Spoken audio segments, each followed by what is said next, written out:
Bonjour à tous et ravi de vous revoir pour cette nouvelle émission de 6 minutes chrono. Nous accueillons aujourd'hui Laure Seda, bonjour. Bonjour. Laure Seda, vous êtes la maman d'Iris qui est décédée il y a exactement 2 ans sur le quai Maréchal Joffre alors qu'elle se promenait en trottinette fauchée par une ambulance. Donc c'était le 22 août 2022. Avec Warren. Avec Warren, Iris et Warren qui Mm. étaient sur une trottinette, donc fauchés par cette ambulance. Ce quai Maréchal Joffre, depuis 2017, on est en 2024, en 7 ans, il y a eu 24 accidents plus un mortel cet été en juin. Une petite Camille dans les mêmes circonstances qu'Iris et Warren. Vous avez lancé une pétition En mai. en mai, c'est ça, avec quasiment 2000 signatures. Il y a une concertation qui est encore en cours jusqu'au 27 septembre sur le réaménagement de ce quai, donc qui est particulièrement accidentogène et mortel. Qu'est-ce que vous dites aujourd'hui à la métropole de Lyon surtout, et à la ville de Lyon, à la métropole de Lyon qui est en charge de la voirie?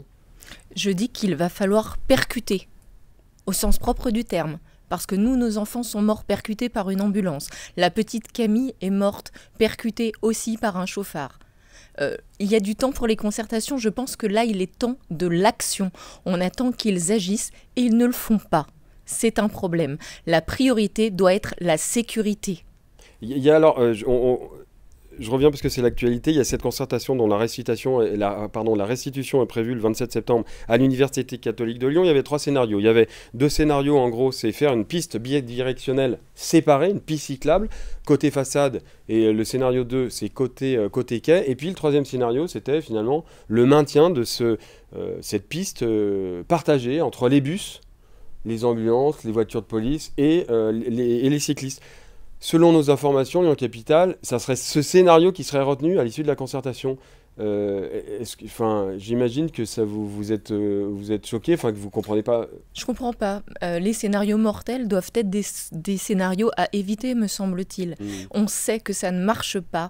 La voie bus, vélo, partagée, ça ne marche pas. Il y a des accidents, c'est accidentogène. Nos enfants sont morts dessus. Camille est mort dessus. Il y a des accidents en permanence. Moi, je ne comprends pas. Je ne comprends pas. Je crois qu'on pense mal. Et ma question, c'est combien de morts faut-il encore? Combien? Oui, c'est ce que vous nous aviez dit à Lyon Capitale, c'est que vous demandiez si la métropole n'avait pas un quota de perte en fait. Exactement. Moi, j'aimerais que... vraiment, je m'interroge. Je me dis, j'aimerais savoir si les dommages collatéraux, si le quota de perte est permis, qu'on nous informe et qu'on informe aussi les Lyonnais et les Grands Lyonnais. Je pense qu'ils ont le droit de savoir que la sécurité n'est pas la priorité des élus.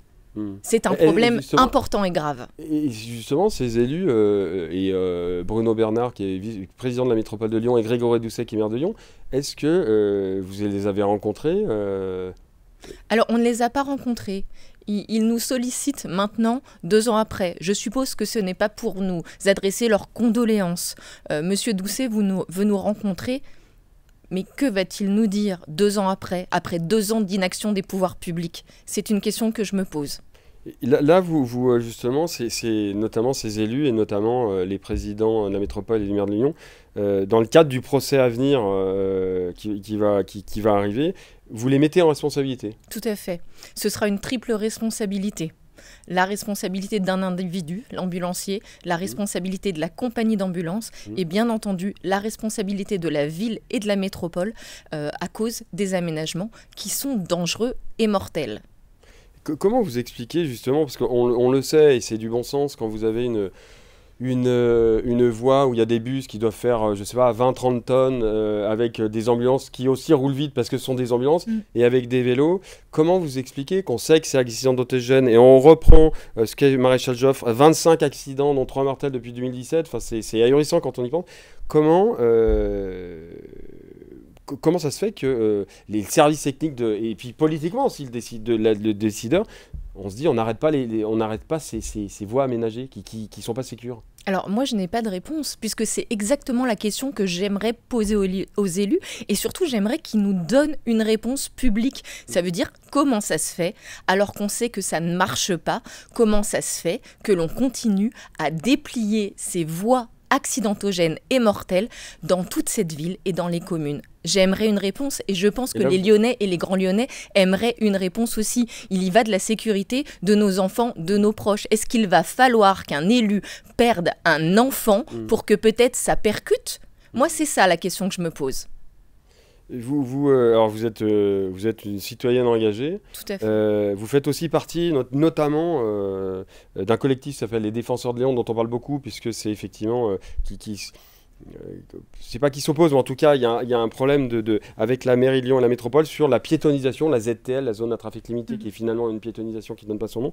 Est-ce que vous êtes contre ce projet et pourquoi ? Déjà, moi, je suis pour les gens qui se posent des questions et qui remettent en cause le fait que la démocratie doit être faite avec le consentement des citoyens. Ça veut dire qu'aujourd'hui, nous sommes 10 000 à faire partie du collectif des Défenseurs de Lyon. 10 000 personnes qui ont signé cette pétition pour dire il va falloir changer de méthode, il va falloir prendre en compte les habitants, les commerçants, les familles dans leurs pratiques, dans leur diversité. C'est urgent. Sinon, ça s'appelle un déni de démocratie.